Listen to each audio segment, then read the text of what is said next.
America president ಆಗಿ Donald Trump ಆಯ್ಕೆಯಾಗಿದ್ದೇ ತಡ ಪಾಕಿಸ್ತಾನಕ್ಕೆ ಟೆನ್ಷನ್ ಶುರುವಾಗಿದೆ. ಮೊದಲೇ ಟ್ರಂಪ್ ಮೋದಿಗೆ ಕ್ಲೋಸ್ ಫ್ರೆಂಡ್, ಜೊತೆಗೆ ಟ್ರಂಪ್ ಕಟ್ಟಿರೋ ಟೀಮ್ನಲ್ಲೂ ಪಾಕಿಸ್ತಾನದ ಕುತಂತ್ರ, ಷಡ್ಯಂತರ, ಉಗ್ರ ಪ್ರೇಮಗಳು ಕಂಡರೆ ಕಿಡಿಕಾರೋರೇ ಇದ್ದಾರೆ.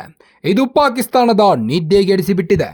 ಇನ್ನು ಟ್ರಂಪ್ 2.0 ಟೀಮ್ನ ಇಂಡಿಯಾ ಕೂಡ ಸೂಕ್ಷ್ಮವಾಗಿ ಗಮನಿಸ್ತಾ ಇದೆ. ಯಾಕಂದರೆ ಟ್ರಂಪ್ ಅವರಿಗೆ ಮೋದಿ ಅಂದರೆ ಸ್ವಲ್ಪ ಜಾಸ್ತಿನೇ ಪ್ರೀತಿ ಇರಬಹುದು, ಆದರೆ ಆತನಿಗೆ ಏನಿದ್ರೂ ಅಮೆರಿಕಾನೇ ಫಸ್ಟು. ಹಾಗಂತ ಹಿಂದೆ ಇದ್ದವರ ಹಾಗೆ ಪಾಕಿಸ್ತಾನಕ್ಕೆ ಮುದ್ದು ಮಾಡಿ ಭಾರತವನ್ನು ಡಾರ್ಲಿಂಗ್ ಅಂತ ಹೇಳೋ ಅಧ್ಯಕ್ಷರಂತೂ ಟ್ರಂಪ್ ಅಲ್ಲ. ಪಾಕಿಸ್ತಾನಕ್ಕೆ ಟೆನ್ಷನ್ ಕೊಟ್ಟಿರೋದೇ ಟ್ರಂಪ್ ಅವರು ಪಠಿಸ್ತಾ ಇರೋ ಈ ಮಂತ್ರ. ಪಾಕ್ ವಿಚಾರದಲ್ಲಿ ಟ್ರಂಪ್ ಈ ಹಿಂದೆನೂ ಓಪನ್ ಆಗಿಯೇ ಭಯೋತ್ಪಾದನೆ ಕೈಬಿಡಿ ಅನ್ನೋ ಮೆಸೇಜ್ ಕೊಟ್ಟಿದ್ರು. ಈಗ ಟ್ರಂಪ್ 2.0 ಶುರುವಾಗ್ತಿದೆ. ಡೊನಾಲ್ಡ್ ಟ್ರಂಪ್ ಈಗಾಗಲೇ ತಮ್ಮ ಬಹುತೇಕ ಟೀಮ್ ಆಯ್ಕೆ ಮಾಡಿಕೊಂಡಿದ್ದಾರೆ. ಅದರಲ್ಲೂ ವಿದೇಶಾಂಗ ಕಾರ್ಯದರ್ಶಿ, ರಕ್ಷಣಾ ಕಾರ್ಯದರ್ಶಿ, ರಾಷ್ಟ್ರೀಯ ಭದ್ರತಾ ಸಲಹೆಗಾರ ಮತ್ತು ಬೇಹುಗಾರಿಕೆ ಇಲಾಖೆ ನಿರ್ದೇಶಕರು ಹಾಗೂ CIA ಮುಖ್ಯಸ್ಥರನ್ನು ಈಗಾಗಲೇ ನೇಮಕ ಮಾಡಿದ್ದಾರೆ. ಇವರೆಲ್ಲ ಪಾಕಿಸ್ತಾನದ ಬಗ್ಗೆ ನೆಗೆಟಿವ್ ಆಲೋಚನೆ ಇರೋರೇ ಆಗಿದ್ದಾರೆ. ಹೀಗಾಗಿ ಪಾಕಿಸ್ತಾನಕ್ಕೆ ಇನ್ಮುಂದೆ ಅಮೆರಿಕಾದ ಫೈನಾನ್ಷಿಯಲ್ ಸಪೋರ್ಟ್ ಸಿಕ್ಕೋದು ಕಷ್ಟವಾಗಲಿದೆ. ಪಾಕ್ ಟೆನ್ಷನ್ ನಂಬರ್ 1, ವಿದೇಶಾಂಗ ಕಾರ್ಯದರ್ಶಿ ರೂಬಿಯೋ. ಅಮೆರಿಕಾದ ವಿದೇಶಾಂಗ ಕಾರ್ಯದರ್ಶಿಯಾಗಿ ನೇಮಕಗೊಂಡಿರೋ ಸೆನೆಟರ್ ಮಾರ್ಕೋ ರೂಬಿಯೋ ಪಾಕಿಸ್ತಾನದ ಕಡು ವಿರೋಧಿ. ಈ ಹಿಂದೆಯೇ ಭಾರತಕ್ಕೆ ಪಾಕಿಸ್ತಾನ್ ಬೆದರಿಕೆಯಾಗಿರುವ ಬಗ್ಗೆ ಒಂದು ಮಸೂದೆ ಮಂಡಿಸಿದ್ದ ರೂಬಿಯೋ, ಭಾರತದಲ್ಲಿ ನಡೆಯುತ್ತಿರುವ ಭಯೋತ್ಪಾದನಾ ಕೃತ್ಯಗಳ ಹಿಂದೆ ಪಾಕಿಸ್ತಾನದ ನೇರ ಕೈವಾಡವಿದೆ, ಆದ್ದರಿಂದ ಪಾಕಿಸ್ತಾನಕ್ಕೆ ಅಮೆರಿಕದಿಂದ ಯಾವುದೇ ರೀತಿಯ ಭದ್ರತಾ ನೆರವನ್ನು ನೀಡಬಾರದು ಎಂದು ಕಂಡ ತುಂಡವಾಗಿ ಹೇಳಿದ್ದರು. ಈಗ ಅವರೇ ವಿದೇಶಾಂಗ ಕಾರ್ಯದರ್ಶಿ ಆಗಿರುವುದರಿಂದ ಪಾಕಿಸ್ತಾನದಲ್ಲಿ ಟೆನ್ಷನ್ ಶುರುವಾಗಿದೆ. ಪಾಕ್ ಟೆನ್ಷನ್ ನಂಬರ್ 2, ರಾಷ್ಟ್ರೀಯ ಭದ್ರತಾ ಸಲಹೆಗಾರ ಮೈಕ್ ವಾಲ್ಟ್. ಇನ್ನು ಅಮೆರಿಕದ ರಾಷ್ಟ್ರೀಯ ಭದ್ರತಾ ಸಲಹೆಗಾರರಾಗಿ ಆಯ್ಕೆಯಾಗಿರುವ ಮೈಕ್ ವಾಲ್ಟ್ ಅವರು ಪಾಕಿಸ್ತಾನ್ ನಡೆಸ್ತಾ ಇರೋ ಭಯೋತ್ಪಾದನೆಯ ವಿರೋಧಿ. ಭಯೋತ್ಪಾದನೆ ವಿದೇಶಾಂಗ ನೀತಿಯ ಸಾಧನವಾಗೋಕೆ ಸಾಧ್ಯವೇ ಇಲ್ಲ. ಪಾಕಿಸ್ತಾನ್ ಸರ್ಕಾರ ಪಾಕ್ ಸೇನೆ ಮತ್ತು ISI, ಲಷ್ಕರ್ ಎ ತೈಬಾದಂತಹ ಉಗ್ರ ಸಂಘಟನೆಗಳನ್ನು ಬಿಟ್ಟು ಮುಂದೆ ಬರಬೇಕು. ಭಯೋತ್ಪಾದನೆಗೆ ಹಣಕಾಸು ನೆರವು ನೀಡುವ ದೇಶ Pakistan.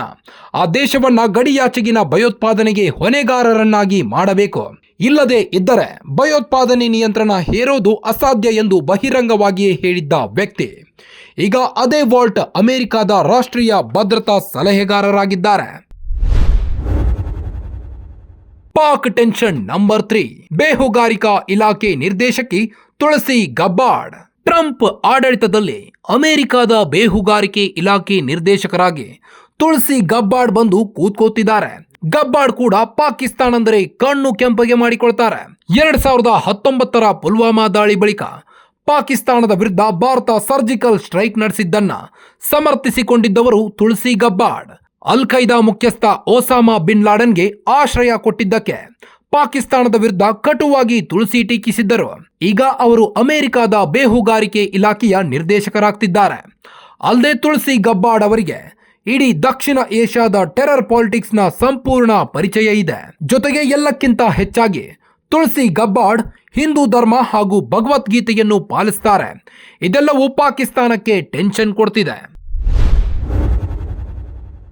Pak tension number 4, CIA ಮುಖ್ಯಸ್ಥ ಜಾನ್ ರಾಟ್ಲಿಫ್.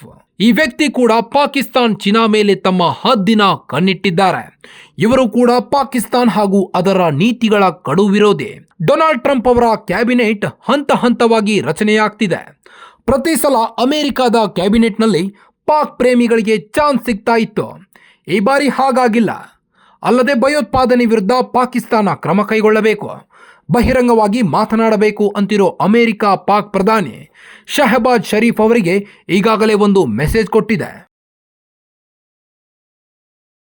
ಡೊನಾಲ್ಡ್ ಟ್ರಂಪ್ ಅವರ 2.0ನಲ್ಲಿ ಆಯಕಟ್ಟಿನ ಜಾಗಗಳಲ್ಲಿ ಭಾರತವನ್ನ ಪ್ರೀತಿಸುವವರಿದ್ದಾರೆ.